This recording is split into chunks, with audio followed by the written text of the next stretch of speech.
I guess all of us have times and places that we shall never forget, for many different reasons. But one of the times and places that I shall never forget, no matter how long I live, happened on this day, March the 13th, 25 years ago. It was a Wednesday morning in 1996, and on that spring morning, life in the normally quiet Scottish rural city of Dunblane, which was only maybe a 5-minute drive from my home, was changed forever when a crazed gunman burst into a primary school and brutally murdered 16 young children along with their school teacher. What would have been just an ordinary day at school soon became an absolute nightmare for the whole community. And by lunchtime that day, I knew that two families that were known to me had lost small children in what came to be known as the Dunblane massacre. It was a time of great tragedy and crisis, as families whose lives would never be the same again came to terms with the fact that they had lost their nearest and dearest. It was one of those defining moments when the world's media descended on this small community, and in no time at all, a place that probably the vast majority of the population had never even heard of suddenly came to be the top of the news headlines, not just in Scotland or the UK, but throughout the world. It was a time when ultimate questions about the meaning of life and death took on a new significance. It was a time to reflect and, above all, to do whatever seemed possible and practical in order to support those who were suffering. Many things happened. Within no time at all, the streets of this tiny community were lined with floral tributes, children's toys, cards of condolences from people in distant lands as well as those who lived closer to home. And one of the key things that happened that I was involved in was a whole series of events, just spaces really, opened up to the general public for anyone who wished to come into the large cathedral that stands at the centre of that community. It was no surprise that thousands of people descended on this centre of faith that had stood there for something like 1500 years in one manifestation or another, going way back to Celtic times. And as the clergy of the cathedral struggled to work with the relatively small resources they had, they of course recruited as many church leaders as they could from nearby communities, which is how I came to be standing there in the cathedral on several days in a row at that time, just being there to minister to people, to pray with people, but above all to console people. I have to admit, it was a very strange experience for me, walking along a street and being accosted by almost everyone who came along the same pavement. People just wanting to put their arms around me, wanting to stand and hold hands, wanting me to say something that would be meaningful and helpful in this time of grief and sadness.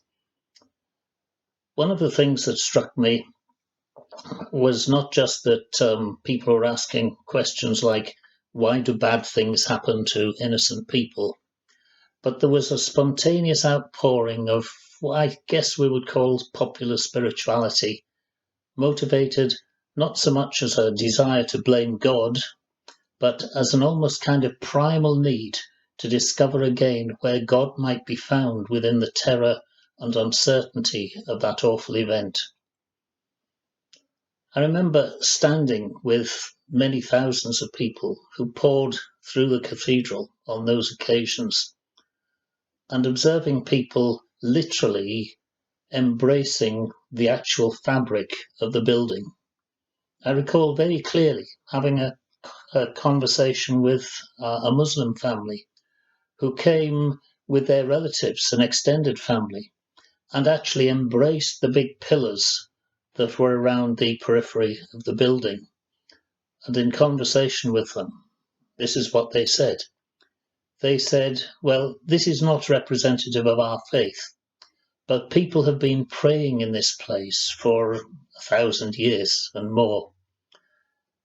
And the prayers of God's people must be somehow locked into these stones of the building.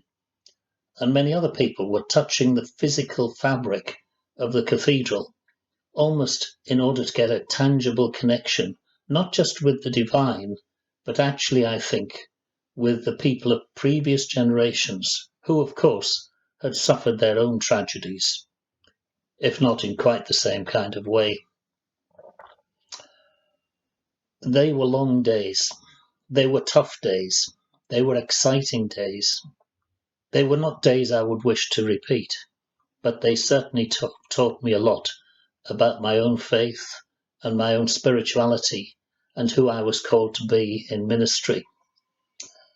I remember by the end of one of these long days, it must have been 10 o'clock at night, it was certainly dark, and I must personally have prayed with literally hundreds of people whose lives were touched and who sought solace in God, who were not for the most part regular church attendants. But by the time that day came to an end, I knew I needed some space to reflect for myself. And so, at the end of a long, hard day, I remember making my way from the cathedral to the school gates, which of course had become a centre of devotion, transformed by the floral and other offerings placed there by residents and strangers alike. I wasn't alone in the street. There were some police officers, a small handful of them, on one side of the street, and on the other side, just a bit further down, were a group that I suppose I'll describe as a gang of youths. Their ages probably late teenage, let's say they were somewhere between 16 and 20. And I saw them approach the shrine that had been created by teddy bears, flowers, you name it. And as I watched them from a distance, they took from their pockets some small candles and one larger one. They placed them on the pavement. I later realized that there were 16 small ones and one large one to represent the children and their teacher. And as they knelt on the damp sidewalk, they arranged them in a circle. Then, taking lit cigarettes from their mouths, they carefully ignited the candles with almost a kind of liturgical, sacramental precision. They stood around them, gazing for a moment or two, until one of them said, "You know, I suppose somebody should say something." I don't know what went through their heads. They were probably wondering who would say what, and what indeed was an appropriate thing to say at that moment. But one of them saw me, identified me, I guess as a praying person, and called me over with the words, "You'll know what to say." Well, of course, the reality was quite different. Apart from the fact that I'd already run out of all the words I knew, I actually didn't know what to say. The reality was that nobody did, or certainly not to say anything that would be useful either to me or to anyone else in this crisis. And so we stood there, holding on to one another in a circle round this makeshift shrine, I guess. And then eventually I did speak. I have absolutely no recollection of what I said. It certainly wasn't a formal, churchy sort of prayer, but it provided a catalyst that enabled these others with whom I was gathered, who'd called me into their circle. It was a kind of catalyst and created a safe space to enable them to start praying for their own concerns. I remember distinctly the first one was a question. "What kind of world is this?" one of them asked. Another one asked, "Is there any hope?" Someone said, "I wish I could trust God." And then a fourth one said, "I think I'll need to change." And as he did so, he looked first at me and then cast a glance across the street to the police officers who were on duty. reached into his pocket, and I could see that he had quite a significant knife that he was pulling out. I've often thought that standing in a dark street at 10 o'clock at night with a gang of youths pulling a knife from their pocket, there are probably not many occasions when I would have just stayed there to be part of whatever was going to happen next. But this particular person took the knife from his pocket and he kneeled down by the ring of candles and said quietly, "I don't think I'll be needing this now." And he tucked it away under some of the flowers that were nearby. One of the others produced what looked like a piece of bicycle chain, I think, and he did the same. We stood silently for a moment, looking at each other, tears running down many cheeks, actually, including mine, and then we went our own separate ways. And I went home blessed, more than I could possibly have imagined, from participating in whatever was going on in the lives of those young people. You know, I've often realized that that experience, which of course I've shared in some of my books, and indeed I shared it online not long after it happened, and it went around the world in double quick time, even back in 1996.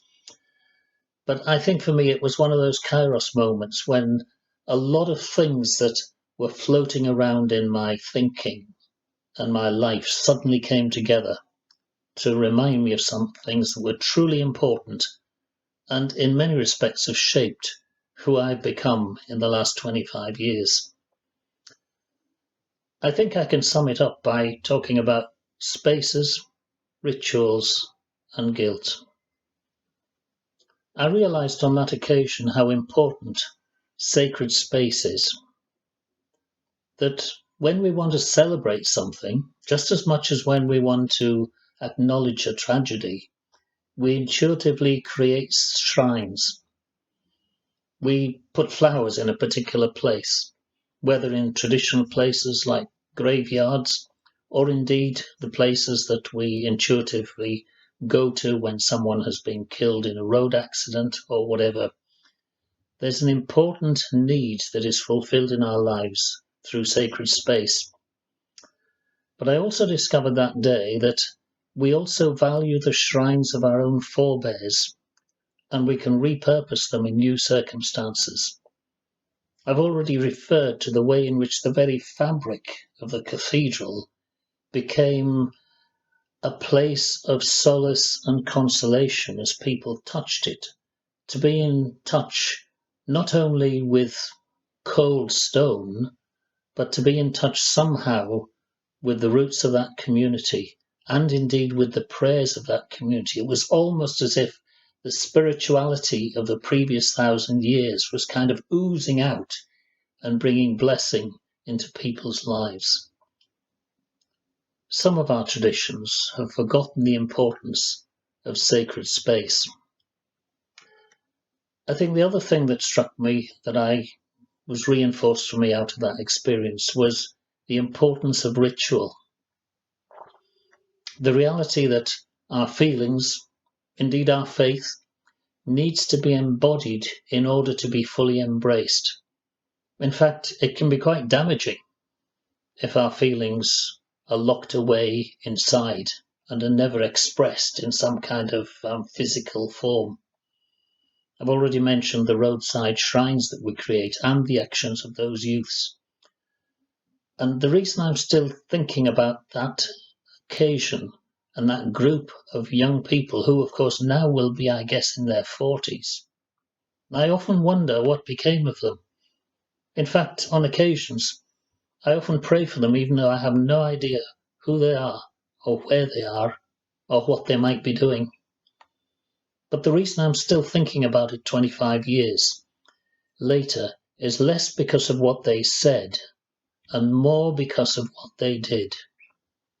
If they hadn't brought out a bicycle chain and a knife and placed it in an act of repentance, I would say, underneath everything else that was there, I don't think I would be thinking about them today. They actually did what the book of James recommends in the New Testament, when James wrote that faith without works is dead, and repentance without doing something about it is dead. The third thing actually takes us towards repentance, because it's about guilt. One of my near neighbours at the time, an Episcopal priest who lived in the same street as we did, later became a bishop, as it happens, and I remember having a conversation with him during this time, and we both concluded, from knowing what we did, where the gunman had started from and where he ended up, we concluded that he had probably driven past our homes in order to get to the primary school. And I remember both of us looked at each other as if it was our fault. We certainly thought, what could we have done to make sure that nothing happened, that he was diverted in some way? Of course, the answer is there was nothing we could have done. But we were sort of blaming ourselves in much the same way as those youths. They weren't responsible for what had happened, but as a consequence of what did happen, they were forced to face their own failures. And I remember having that same kind of thinking process going on as I reflected with my friend along the street about the reality that the gunman had driven past our homes, and somehow did that make us responsible? Well, of course not. Nor could we realistically have done anything about it, even if we had known who he was. But it created a moment of self-reflection in which we were forced to examine ourselves and our motives and our lifestyles. I've been reflecting on that because, of course, we're in the middle of Lent, just about halfway through Lent, actually, and Lent invites us to do exactly that. These three things, to ask us how might we be creating sacred space in our own environment, safe spaces where we and others can explore our own spiritual connections. How are we affirming and indeed rediscovering for ourselves those rituals that can be life-giving? And for me personally, what am I doing to share the good news of forgiveness and divine grace with those who are suffering today and those who are feeling guilty? 25 years, it's a long time to be thinking about this stuff. But like I said at the start, it's a story that, for me, will be never ending. Thanks for listening.